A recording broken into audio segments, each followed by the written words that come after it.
On top inside Edo today, Obaseki don lead NGF committee onto $750 million World Bank grants. Edo State Governor Godwin Obaseki na im go chair the Nigerian Governors Forum NGF committee wey go follow ogbonge government agencies take talk on top how dem go take get $750 million World Bank grants. Obaseki tok dis one wen e land for Benin Airport after many meetings wey don shele for Abuja. As e tok say the $750 million grant dem don approve am and tok say the share go soon begin.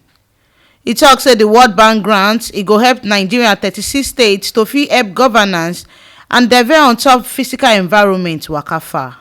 E tok say World Bank support for state and governors forum don ask am make e chair the committee wey go follow better agencies dem talk. Dat na agencies like Ministry of Finance, World Bank and Auditor General Office to fit see how dem go take see how dis money go take work well.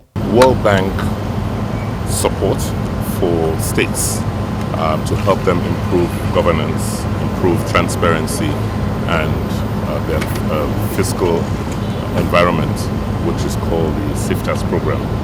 The Governors Forum graciously asked me to chair a committee to interact with all the related agencies, the World Bank, the Ministry of Finance, the Auditor General's Office, to see how we can ensure that this facility is given effect to. He said they don't approve the grant and they don't reach the stage where them go give all the states the money them. But e get some conditions wey dem suppose do before the state go fit see the money used for the next 4 years. Obaseki tok say dem happy well as e be say as this year go end so all the states go sabi when they go get their money. It's about $750 million for 36 states and the grant has been approved and it just requires disbursement, but there are conditions precedent which must be fulfilled before the money is drawn down by the states over the next 4 years. And so the meeting I went for was to help interact with the really relevant agencies and also the states.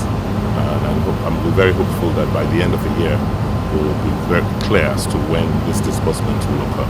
Clearly, we've interacted with the World Bank over the last 1 decade, so we understand their processes and how they do things. So, but those states shouldn't have a problem.